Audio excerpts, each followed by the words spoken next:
समस्त भक्तजनों को श्री निर्जला एकादशी की बहुत बहुत बधाई है। बधाई है। सारी ही तिथियां पावन हैं, लेकिन कुछ तिथियां अधिक महिमावंत हैं। उनमें आज की एकादशी भी बहुत दिव्य है। सब जानते ही हैं, कथा बड़ी प्रसिद्ध है। स्वयं श्री कृष्ण पांडवों को एकादशी व्रत की महिमा सुना रहे थे और सब पांडव, कुंती बुआ, देवी द्रौपदी, देवी सुभद्रा, सब एकादशी व्रत का पालन करते ही थे। तो हम कह रहे थे कि कलयुग में बहुत छूट है। कलयुग में विधि का पालन नहीं करते हैं तो भी प्रभु स्वीकार कर लेते हैं। लेकिन जो द्वापर युग था, त्रेता युग, सतयुग, इन सब युगियों में विधि प्रधान है। तो इसका अर्थ ये नहीं मान लेना चाहिए कि भीमसेन कोई एकादशी के दिन अन्न लेते थे या चावल पाते थे। ऐसा नहीं था। लेते वो फलाहार ही थे, लेकिन उस काल में, उस युग में मुख में कुछ भी डाल लेना व्रत के दिन, यहाँ तक कि जल भी ले लेना, ये व्रत में कमी माना जाता था। ऐसा नहीं मान लेना चाहिए कि कोई भीमसेन अन्न ले लेते थे। अन्न तो नहीं लेते थे, लेकिन वो निराहार नहीं रह पाते थे। क्यों नहीं रह पाते थे? कि उनके पेट में वृक नाम की अग्नि थी। जठराग्नि तो हमारे आपके सभी के पेट में होती है। जठराग्नि किसको कहते हैं? जो भोजन को पचाती है। वो अग्नि हमारे आपके सब किसी के पेट में होती है। और भगवान की लीला देखिए कि वो अग्नि शरीर को नहीं जलाती, भोजन को ऊर्जा के रूप में, रक्त के रूप में, धातु के रूप में पलट देती है। लेकिन आज डॉक्टर भी, वैज्ञानिक भी कहते हैं कि पेट के भीतर जो जठराग्नि होती है, जो भोजन को पचाती है, वो कितनी तेज अग्नि होती है कि एक लोहे का ब्लेड को अगर वो जठराग्नि दी जाए, उतना ताप दिया जाए, तो लोहे का टुकड़ा भी पानी बन जाए। इतनी मनुष्य के उदर में जठराग्नि होती है। आप सोचिए, हम लोग दाल रोटी पाते हैं, प्रसाद पाते हैं, और वो दाल रोटी ऊर्जा बन जाती है, रक्त बन जाती है। क्या ये चमत्कार नहीं है? हम तो जाने किसको चमत्कार मानते हैं। ये शरीर भी चमत्कार है। वो जठराग्नि अन्न को ऊर्जा बना देती है, रक्त बना देती है। अभी कुछ नहीं खाया था तो शरीर ऐसा हो रहा था कि बस उठने बैठने लायक नहीं थे, और अभी कुछ पा लिए, शरीर में जान आ गई, काम करने लायक हो गए। तुरंत जठराग्नि ने जो हमने भोजन किया था उसको ऊर्जा बना के हमें दे दिया। दुनिया में ऐसी फैक्ट्री कहीं नहीं होगी जो तुरंत भोजन की ऊर्जा बना दे। तो जठराग्नि सबके पेट में होती है, लेकिन भीमसेन के उदर में एक विक नामक अग्नि और थी। इसलिए उनका एक नाम व्रकोदर था। व्रकोदर, वो वृक नाम की जो अग्नि थी, वो बहुत जल्दी ही भोजन को पचा देती थी। तो उस अग्नि के कारण वो कितना भी पाले, थोड़ी देर में भूखे, सब खत्म। तो इसलिए भीमसेन बहुत आहार करते थे, लेकिन उनका बहुत आहार करना और बहुत आहार लेके बहुत हष्ट-पुष्ट शरीर होना, ये कोई दूसरों को सताने के लिए नहीं था, ये दुष्टों के विनाश के लिए था और साधु वैष्णवों संतों की रक्षा के लिए था। यदि उनके शरीर में इतनी ताकत न होती तो देवी द्रौपदी के अपमान का बदला वो कैसे लेते। उसी समय उन्होंने प्रण कर लिया था। दुर्योधन अपनी जंघा पीट रहा था और दुशासन से कह रहा था, इसको निर्वस्त्र करके मेरी जंघा पर बिठा दे। तब अपनी भुजाओं को पटकते हुए भीमसेन ने प्रतिज्ञा की थी कि इस दुर्योधन की जंघा को तोड़ूंगा मैं। और जिन हाथों से, भुजाओं से दुशासन ने द्रौपदी देवी का वस्त्र खींचा था, प्रतिज्ञा कर ली थी कि दोनों भुजा उखाड़ूंगा। देवी द्रौपदी के केश खींचे थे दुशासन ने। देवी द्रौपदी ने केश नहीं बांधे थे। प्रण किया था कि दुशासन की छाती के रक्त से सिर धोऊंगी, तब तक केश नहीं बांधूंगी अपने। तो भीमसेन ने ये सब प्रतिज्ञा पूरी की थी। देवी द्रौपदी के अपमान का बदला लिया था। जरासंध जैसे आतंकवादी को किसने मारा था? भीमसेन महाराज ने ही मारा था। तो वो जो बहुत अधिक भोजन करते थे और बहुत अधिक भोजन करने के कारण, उनका पूरा वर्णन है महाभारत में कि कितना भोजन अकेले कर लेते थे। एक गांव जितना भोजन करे उतना भोजन वो अकेले कर लेते थे। लेकिन वो इतना भोजन करना और इतना शरीर को हष्ट-पुष्ट रखना, चट्टान जैसा, एक बड़े पर्वत के जैसा भीमसेन का शरीर था। लेकिन वो उनका बल दुष्टों के संहार में काम आया। तो और सब व्रत रखते थे पर भीमसेन भूखे नहीं रह पाते थे। क्यों? क्योंकि जो विरक नाम की अग्नि थी, यदि वो भोजन उसको न दें तो वो विरक नाम की अग्नि उनके शरीर को खाने लग जाएगी। तो कैसे होगा फिर? तो भगवान जब जब एकादशी का महत्व सुनाते थे तो भीमसेन मुंह नीचा कर लेते थे, बहुत दुखी हो जाते कि ठाकुर जी तो हमारे प्राण सर्वस्व हैं, यही एकादशी की महिमा सुना रहे हैं, और हम ऐसे हैं कि एकादशी नहीं रख पाते और सब रखते हैं। कुंती बुआ भी कहती थी, बेटा सब एकादशी रखा करो, पर नहीं रख पाते थे भीमसेन। तब एक दिन सीधा भगवान से ही कहा, प्रभु मुझे बहुत अपराध का बोध होता है, आप अपने मुख से एकादशी की महिमा गाते हो, इससे ज्यादा तो और क्या होगा। ठाकुर जी खुद एकादशी की महिमा सुना रहे हैं और किसी व्रत की महिमा भगवान ने नहीं गाई है, एकादशी की गाई है। चूंकि एकादशी व्रत का प्राकट्य भगवान के श्रीअंग से हुआ है।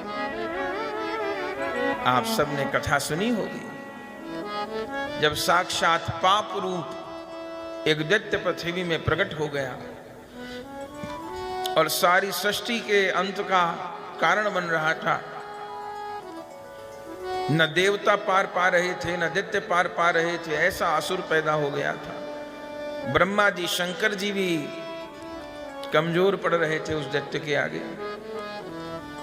तब देवताओं ने भगवान को प्रार्थना की थी, प्रभु इस दैत्य का संहार करो। तब स्वयं वैकुंठाधिपति नारायण उस पापासुर से, नरकासुर से लड़ने को चले, लेकिन प्रभु की लीला, परास्त नहीं कर पाए उसको। प्रभु को पसीना आ गया, थक गए भगवान, लीला प्रभु की, उस असुर को पराजित नहीं कर पाए। लड़ते लड़ते हजारों बरस तक युद्ध हुआ, भगवान थक गए तो युद्ध को छोड़ के एक गुफा में जाकर के भगवान ने विश्राम किया। आज भी बद्रीनाथ जाइए आप, तो बद्रीनाथ जी आने को होते हैं तो लगभग 8-10 किलोमीटर लगभग होगा पहले एकादशी प्राकट्य स्थल पड़ता है, दर्शन करना चाहिए। वहां एकादशी महारानी प्रकट हुई है, वो गुफा है आज भी जहां भगवान जाके शयन किए। बद्रीनाथ जी के रास्ते में ही है, पहले पड़ जाती है गुफा। थोड़ा पथरीला रास्ता है, जाना पड़ता है, पर दर्शन होता है वहां। तो भगवान वहां गोपनीय स्थान पर जाकर के लेट गए। वो असुर ढूंढता रह गया, कहां गए भगवान, मिले नहीं।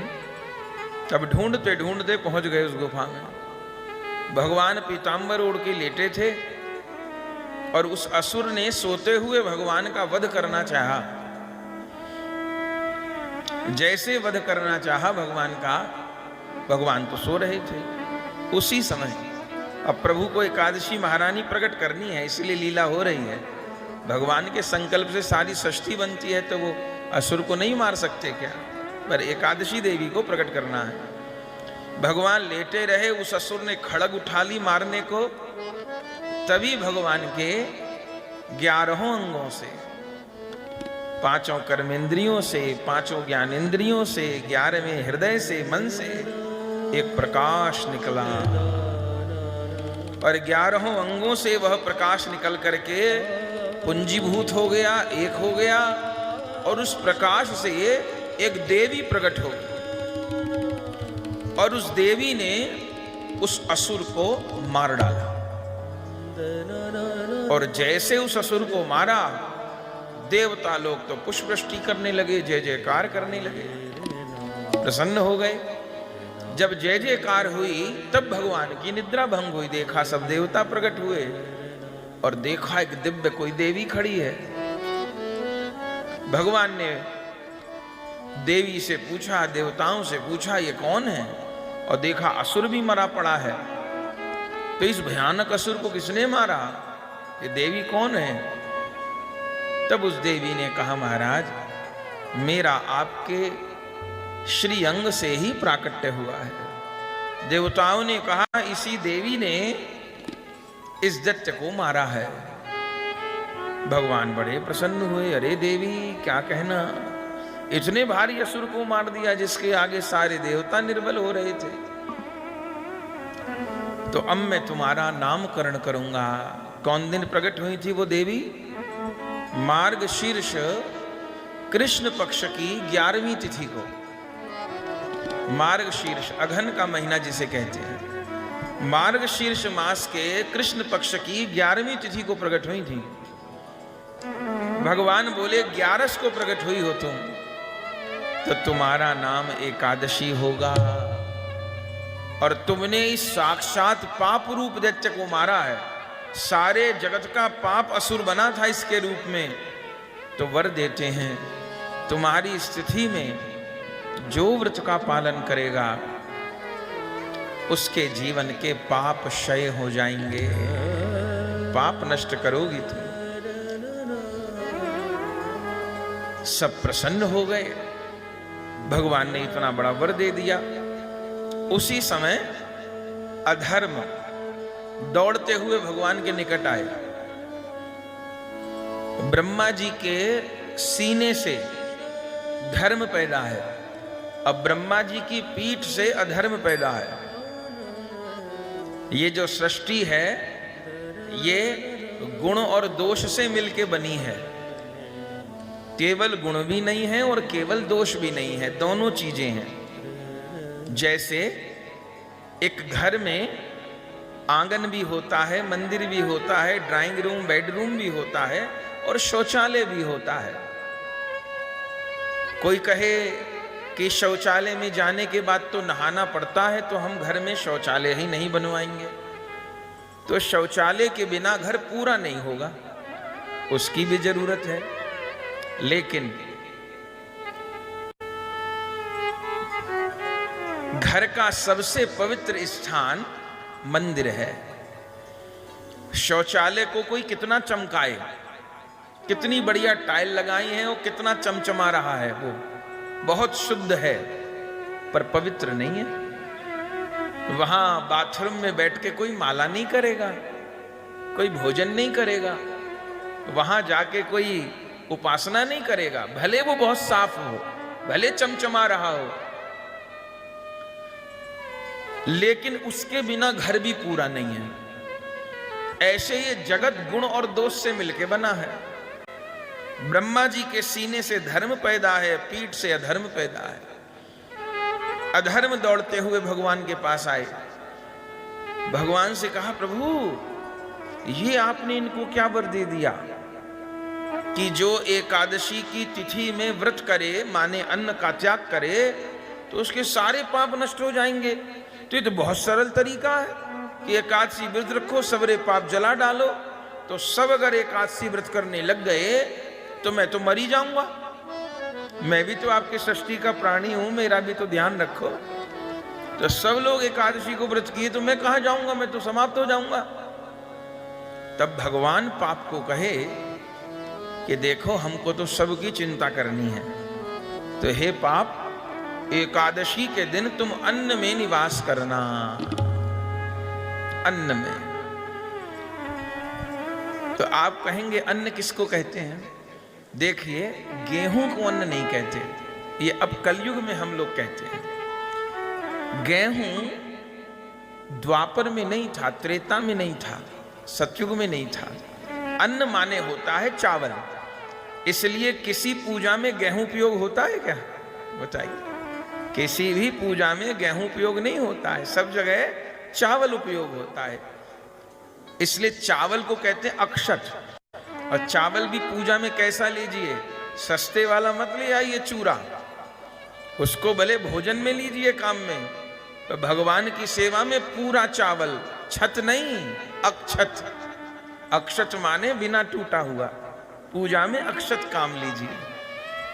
तो भगवान की हर पूजा में चावल काम आता है, गेहूं काम नहीं आता। चूंकि गेहूं का जन्म बहुत बाद में हुआ है, पहले नहीं था। तो भगवान कहे कि तुम एकादशी के दिन, पाप से कहे एकादशी के दिन तुम अन्न में निवास करो। जो एकादशी के दिन अन्न ग्रहण करेगा, माने चावल को ग्रहण करेगा, अन्न ग्रहण करेगा किसी भी रूप में, वह पाप को ही ग्रहण करेगा। तो स्वयं भगवान से एकादशी प्रकट है, भगवान का स्वरूप है एकादशी। श्री तुलसी महारानी साक्षात गोविंद हैं, एकादशी महारानी साक्षात गोविंद हैं, और श्री हरि नाम साक्षात गोविंद हैं। इन तीन का जो आश्रय लेता है, नाम का, श्री तुलसी का, श्री एकादशी का, वह विशुद्ध वैष्णव है। तो भगवान महिमा सुनाते थे, भीमसेन सुनते थे। अब बहुत लज्जा आई उनको, कहा, हे केशव, आप महिमा सुनाते हैं, पर मुझे बताओ मैं क्या करूं? मैं तो घंटा भर भोजन किए बिना नहीं रह पाता, घंटा बीतता नहीं और परेशान हो जाता हूं, और न कुछ खाऊं तो मेरा शरीर जलने लग जाएगा, क्या करूं? तब भगवान आज्ञा किए कि हर 15 दिन में तो नहीं कर पाओगे, वो बिल्कुल नहीं कर पाऊंगा। तो ऐसा करो, वर्ष भर में ये ज्येष्ठ शुक्ल पक्ष की 11 जो आज है, इस एकादशी का पालन कर लो, निर्जल रह के कर लो। एक एकादशी वर्ष भर में निर्जल निराहार रहकर कर लो, तो क्या होगा? तो वर्ष भर की तुमने एकादशी करी है, ऐसा मैं मान लूंगा। तो चूंकि भगवान के मुख का वचन है, इसलिए निर्जला की बहुत महिमा है। कितने वैष्णव रहते हैं, लेकिन जो वर्ष भर एकादशी रखते हैं, उनके लिए कोई आवश्यक नहीं है कि वो निर्जल रहें, पर जो रहते हैं वह अवश्य रहें। वृंदावन में ऐसे ऐसे महापुरुषों को हमने देखा है, और आज भी हैं, जो प्रत्येक एकादशी निर्जल निराहार रहते हैं, और एकादशी को पूरी रात जागरण करते हैं, जागते हैं, नाम करते हैं। उन सब को प्रणाम है, बार बार प्रणाम है। तो भगवान ने आज्ञा की, तब भीमसेन ने कहा, ठीक है, हर 15 दिन में तो नहीं, लेकिन बरस भर में एक बार तो जोर मार लूंगा, आंख बंद करके समाधि में बैठ जाऊंगा। और बहुत प्यास लगी तो क्या करूं? भगवान ने कहा 3 बार स्नान कर सकते हो दिन में, 3 बार स्नान करो। तो प्यास लगे तो नहा लो। और क्या कर सकते हैं? 3 बार आचमन भर जल ले सकते हैं। 3 बार आचमन भर जल, कितना कि वो गले तक ही पहुंचे, नीचे तो पहुंच ही नहीं पाए, इतना आचमन जल ले सकते 3 बार। तो बड़ी महिमा। लेकिन एक बात और कहें, हम निर्जल निराहार रख लिए, बहुत अच्छी बात, लेकिन अब निर्जल एकादशी रख लिए हैं, इसलिए अब कीर्तन नहीं कर सकते क्योंकि गला सूख जाएगा। हम निर्जल रख लिए इसलिए कथा नहीं कह सकते, निर्जल रख लिए इसलिए जोर से कीर्तन नहीं कर सकते। तो भैया ऐसा निर्जल नहीं करना है, इस कीमत पे निर्जल नहीं करना है। हाँ, खूब प्राण भर के कीर्तन कर सकें, कथा कह सकें, सुन सकें और फिर भी निर्जल रह सके तब तो ठीक है। पर आज हम निर्जल हैं इसलिए हम नाम नहीं करेंगे, हम कीर्तन नहीं करेंगे, हम कथा नहीं कहेंगे। ऐसा निर्जल नहीं करना, फिर तो जल पी के कर लेना है।